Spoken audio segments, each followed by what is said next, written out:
Students, आज हम chemical reaction का एक मोस्ट इम्पोर्टेंट टॉपिक है ऑक्सीडेशन एंड रिडक्शन रिएक्शन वो पढ़ने वाले हैं। तो देखिए ऑक्सीडेशन मतलब क्या होता है। तो जब भी कोई रिएक्शन में एडिशन ऑफ ऑक्सीजन होता है, addition of oxygen, gain of oxygen, loss of hydrogen या फिर लॉस ऑफ इलेक्ट्रॉन होता है, तब रिएक्शन में क्या होता है, ऑक्सीडेशन होता है। जैसे देखिए यहाँ पर एक एग्जांपल है Cu प्लस O2। Cu के साथ ऑक्सीजन ऐड हुआ है, Cu के साथ क्या हुआ है, ऑक्सीजन ऐड, तो एडिशन ऑफ ऑक्सीजन हुआ है, मतलब ये रिएक्शन कौन सी रिएक्शन है, ऑक्सीडेशन रिएक्शन। देन अगर रिडक्शन आपको पढ़ना है तो रिडक्शन के बारे में क्या बता सकते हैं, gain of hydrogen, loss of oxygen and gain of electron. तो जब भी कोई केमिकल रिएक्शन में हाइड्रोजन का एडिशन, ऑक्सीजन का reduction and gain of electrons अगर होता है तो उस रिएक्शन को हम क्या कहते हैं, रिडक्शन रिएक्शन। जैसे देखिए रिडक्शन का एक एग्जांपल, आपके पास NH3 है, NH3 अमोनिया है, आप इसे डिकम्पोज कर रहे हैं तो इसमें से क्या होगा, N2 सेपरेट निकल जाएगा और H2 भी सेपरेट निकल जाएगा, मतलब रिमूवल ऑफ हाइड्रोजन हुआ है, removal of hydrogen, removal of hydrogen that is loss of hydrogen, मतलब क्या होता है, ऑक्सीडेशन। तो अभी आपको एग्जाम में क्या पूछते हैं, ऑक्सीडाइज कौन हुआ, रिड्यूस कौन हुआ, ऑक्सीडाइजिंग एजेंट कौन है एंड रिड्यूसिंग एजेंट कौन है। तो यहाँ पर देखिए सबसे पहली एक रिएक्शन मैंने यहाँ पर लिखी है Cu plus O2, copper plus oxygen, then क्या बना है कंपाउंड, कॉपर ऑक्साइड बना है, CuO बना है। तो यहाँ पर देखिए ऑक्सीजन ऐड हुआ है, एडिशन ऑफ ऑक्सीजन हुआ है, लेकिन यहाँ पर रिएक्टेंट में Cu अकेला है, रिएक्शन के बाद में ये ऑक्सीजन के साथ है, मतलब ये ऑक्सीडाइज हुआ है, ठीक है। तो Cu ऑक्सीडाइज हुआ है, देखिए Cu ऑक्सीडाइज हुआ, जो भी ऑक्सीडाइज होता है उसका अपोजिट वर्ड लेना है। जैसे देखिए Cu ऑक्सीडाइज हुआ है, यहाँ पर ऑक्सीडाइज हुआ मतलब वो रिड्यूसिंग एजेंट है, ऑक्सीडाइज हुआ मतलब क्या है, वो रिड्यूसिंग एजेंट है, ऑक्सीडाइज हुआ है, ठीक है। Cu ऑक्सीडाइज हुआ है मतलब वो क्या है, रिड्यूसिंग एजेंट है।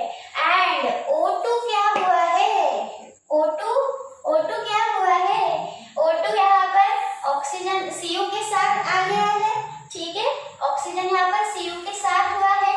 अगर Cu रिड्यूसिंग एजेंट है तो O2 क्या है, ऑक्सीडाइजिंग एजेंट है, ठीक है। देन नेक्स्ट रिएक्शन देखिए CuO प्लस H2, यहाँ पर कॉपर ऑक्साइड है, रिएक्शन के बाद में कॉपर अलग अकेला दिख रहा है यहाँ पर, ठीक है। तो यहाँ पर देखिए रिएक्टेंट में ऑक्सीजन के साथ है copper, then removal of oxygen हुआ है, loss of oxygen, loss of oxygen मतलब लॉस ऑफ ऑक्सीजन मतलब रिडक्शन, यहाँ पर CuO रिड्यूस हुआ, ठीक है, CuO क्या हुआ, रिड्यूस हुआ, रिड्यूस का अपोजिट, रिड्यूस का अपोजिट, तो CuO क्या है, ऑक्सीडाइजिंग एजेंट है। एंड H2, यहाँ पर H2 अकेला है, रिएक्शन के बाद में वो ऑक्सीजन के साथ दिख रहा है, मतलब एडिशन ऑफ ऑक्सीजन हुआ है, एडिशन ऑफ ऑक्सीजन मतलब ऑक्सीडेशन, ऑक्सीडेशन का अपोजिट, ऑक्सीडेशन का अपोजिट मतलब H2 क्या है, रिड्यूसिंग एजेंट है। तो बिल्कुल भी इजी है, देखिए इतना डिफिकल्ट नहीं है पहचानना कि ऑक्सीडाइजिंग एजेंट कौन है, रिड्यूसिंग एजेंट कौन है, बहुत ही ज्यादा सिंपल है।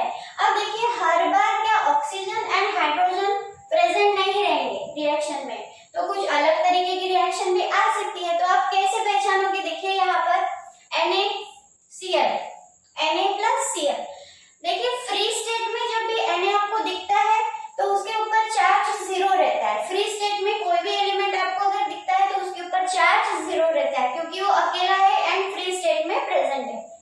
Cl भी फ्री स्टेट में है तो उसके ऊपर भी चार्ज कौन सा है, न्यूट्रल चार्ज है, जीरो है। अब रिएक्शन हुई है, ठीक है, रिएक्शन होने के बाद जब NaCl बनेगा तो Na के ऊपर चार्ज रहता है +1 एंड Cl के ऊपर चार्ज रहता है -1। अब देखिए 0 से लेके +1 मतलब इंक्रीजिंग ऑक्सीडेशन नंबर 0 से लेके +1। तो अगर ऑक्सीडेशन नंबर इंक्रीज होता है तो ऑक्सीडेशन होता है, ठीक है। एंड डिक्रीज अगर हुआ है, देखिए यहाँ पर Cl 0 है, 0 से लेके -1, तो 0 से -1 मतलब डिक्रीज हुआ है, मतलब रिडक्शन हुआ है। तो यहाँ Na के साथ क्या हुआ है, ऑक्सीडेशन, एंड Cl के साथ क्या हुआ है, रिडक्शन।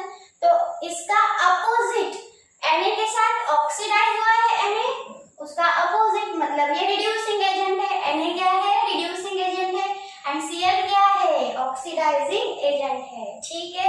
नेक्स्ट रिएक्शन देखते हैं, ZnO plus C, ZnO plus C, it gives Zn plus CO, ठीक है। हाँ देखिए यहाँ पर ZnO है, Zn ऑक्सीजन के साथ है, रिएक्शन के बाद में Zn अकेला है, मतलब रिमूवल ऑफ ऑक्सीजन, मतलब removal of loss of oxygen, मतलब क्या, रिडक्शन। यहाँ पर क्या हुआ है, रिडक्शन।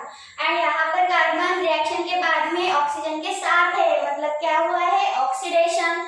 अगर ZnO का रिडक्शन हुआ उसका अपोजिट वर्ड म्हणजे मीन्स क्या है, ZnO क्या है, ऑक्सीडाइजिंग एजेंट है। रिडक्शन हुआ है तो ऑक्सीडाइजिंग एजेंट है, ऑक्सीडेशन हुआ है तो रिड्यूसिंग एजेंट है।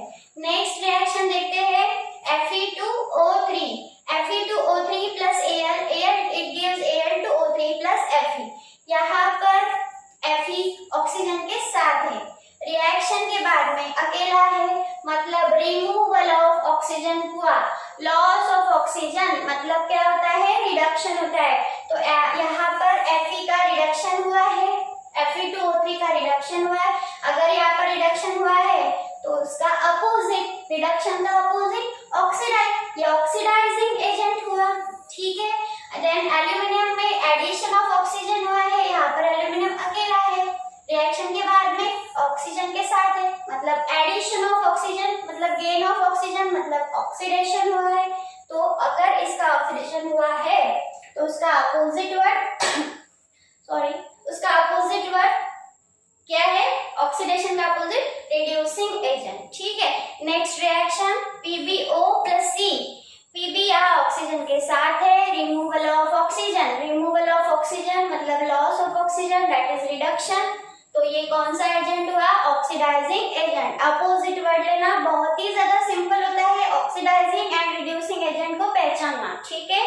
फिर देखिए यहाँ पर कार्बन रिएक्शन के पहले रिएक्टेंट में वो अकेला दिख रहा है, रिएक्शन के बाद में वो ऑक्सीजन के साथ है, ठीक है। देन हुआ क्या है, addition of oxygen, addition of oxygen मतलब ऑक्सीडेशन, उसका अपोजिट। तो कार्बन क्या